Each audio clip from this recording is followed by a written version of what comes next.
Hi, it's Alaska Granny.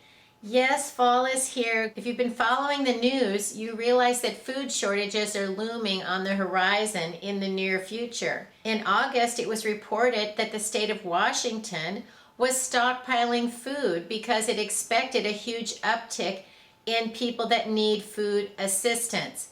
They're predicting that 30% of the residents of Washington state are going to have food insecurity and need to seek help, which could potentially be supplied by the state.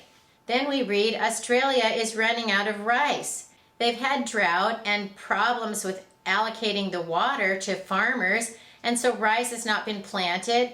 People are finding that it's in short supply, and nations who have allowed it to be exported to Australia are saying we're no longer going to export rice because we need to ensure that we have the food we need for our people. Now it's reported that Wisconsin is stockpiling food and has been for months, as have other states. The bottom line is the government is telling us you don't need to stockpile food, don't be selfish. Preppers are hoarders. If you have more than a week or two worth of food in your home, you're selfish. You're buying things unnecessarily. Yet at the same time, the states are stockpiling food, expecting people to go hungry, making them dependent on the state to have the things they need. I don't know why the government would expect a food shortage but not want you to prepare to take care of yourself, or by buying up all the food while telling you not to, are they actually creating it? The future is uncertain.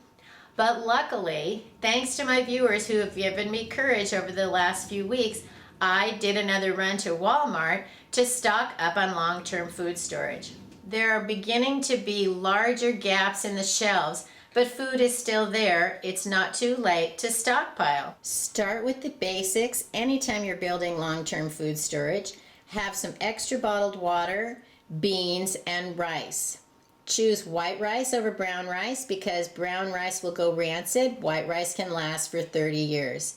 Pinto beans are great. They're easy to make in a crock pot. I'll put a link to a video I made about how to cook your pinto beans, but get a variety of other beans as well so that you don't have food fatigue. Nobody wants to eat the same thing day after day, so adding a little bit of variety, even on a budget, can go a long way to help make your prepping meals more enjoyable. Here was a real thrill. I found some Augustin Farms food. They have a section in the store again at my local Walmart, and it was nearly bare, but they had some varieties that I wanted, and so I picked up some sliced strawberries. You can see this says it includes 18 servings. Shelf life 30 years. And the tomato powder, which is amazing because you can use it to make tomato sauce, tomato pasta sauce. You can use it to make ketchup, barbecue sauces. There's recipes on the back. The shelf life is 25 years. Just add water. When you buy food in the number 10 can, look carefully at the lids because this one already has a crack in it. So once you open it, this lid is not going to keep the food safe from oxygen, so save your other lids so that when you need to use them, if you want to keep them in this container, you have a lid that's safe to use. I went ahead and bought the tomato powder anyway, simply because it was the only one they had in the store. It's easier to get another lid than to find another can of tomato powder. I was able to find the Nestle Nido Fortificata, which is powdered milk. Nido is made with whole milk. It's dehydrated, powdered whole milk. It's not like the non-fat dried milk, which in my opinion is just horrible. I don't have any of it anymore. I had a hard time even using it up because no matter how I tried to disguise the flavor, you could always taste it no matter what recipe I tried to use it in. I felt like it ruined whatever meal I made. But the Nido is much tastier. Don't look for Nido on the milk aisle because they put it with the Hispanic food. When you want to prepare the Nido milk, you add 1/4 cup of Nido powder to 1 cup of warm water. You need to dissolve it in warm water for it to activate correctly. So you might want to prepare it ahead of time and then put it in the refrigerator because most people prefer to drink milk cold. There are 53 servings per container of 150 calories each. And you can see the first ingredient is whole milk. It is a product of Mexico, but I find it to be high quality nice tasting. However, I don't recommend just storing it in this container because it has a pull top like a foil inner top. The inner seal is like foil. It's not like a regular can. And in smaller sizes, the whole package seems to be flimsier. If you're going to use it, go ahead and leave it in this container. But if you want to store it for long term, do like I'm going to do, is pour it into clean canning jars, put on a nice tight lid. You can either add an oxygen absorber or vacuum seal it with a food saver jar attachment, and that will help it last for many extra years. But even if you can't find oxygen absorbers or you don't have a food saver, just sealing it up in the jars, that alone will seal out oxygen and help it to last far longer than in a container such as this. As another milk option, I bought more of the Media Crema, which is table cream. You can use it for all types of recipes, for sour cream, buttermilk, and just cream. Don't look for Media Crema with the other canned milk because it's something that you would find on the Hispanic food aisle. I'll put a link to a video I made on all the different ways you can use Media Crema in your recipes. I've been reading that beef is in short supply, so it was on my list. I was able to find a few cans of the Hereford roast beef with gravy. It is from Brazil, but it's top quality, and I think it's good. I picked up a few cans of beef gravy. I don't normally buy that, but in a long-term emergency, if you don't have any meat, a little bit of beef gravy might satisfy you more than you think.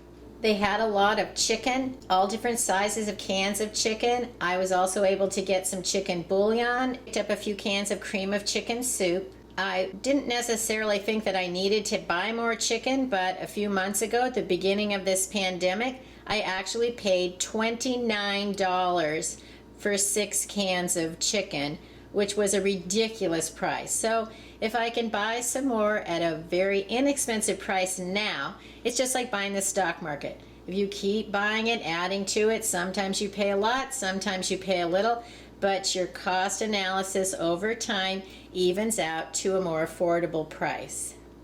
Chicken stuffing mix. I have 3 kinds of chunky soups with chicken in them and some mixed vegetable medley because I plan to make some casseroles with the soup, the vegetables, and the stuffing mix.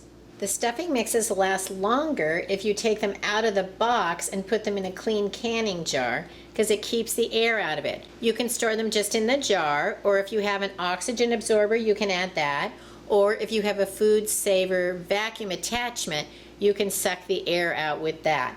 Any of those 3 ways is going to help food last longer than just storing it in the cardboard box. I picked up a few extras of beans that I've actually been using and I like. Once you get a nice supply of foods that you know that you enjoy, once you use them, then you replace them. Build your stockpile also. If you use one, buy 2 or 3 or 4 so that you have more of the things that you know that you use. You're building your stockpile and you're keeping it rotated. We eat pasta regularly around my house. I bought a few more jars of the Classico pasta sauce. They had very few of them. There were lots of other varieties of pasta sauces, but this is the one that I choose to buy, so I have to continue building my stockpile. I also bought a few cans of tomatoes. I plan to make a video of how I make my own marinara sauce in my little crock pot as a pantry cleanout recipe. I bought more of the Noor pasta and rice sides. They're simple. You just need to boil them with some water and a little bit of oil. Some of the varieties require milk.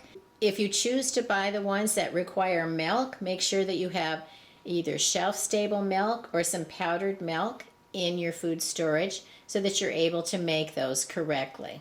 I also bought more of the Idahoan mashed potatoes. They only need water. You add boiling water, stir, and they're ready to go, and they're delicious. I'm going to put all of these packets into a 5-gallon bucket and seal the lid, and they're going to last for several years.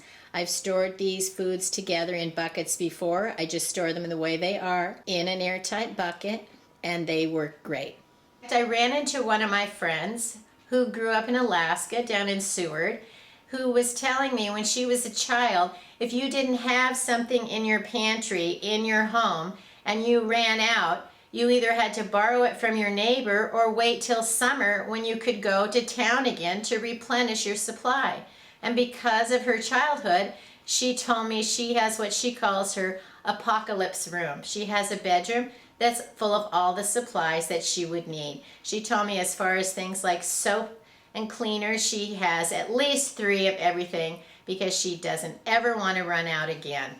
She said her kids and grandchildren aren't exactly sure that that's prudent, but she's positive in her own mind that it is. If you have doubters in your family, don't let them sway you. If it makes you feel better that you have more things on hand, go ahead and get them. If you can afford them and you have a space to keep them, then it's only logical and sensible that you want to be a prepper and have the things that you need.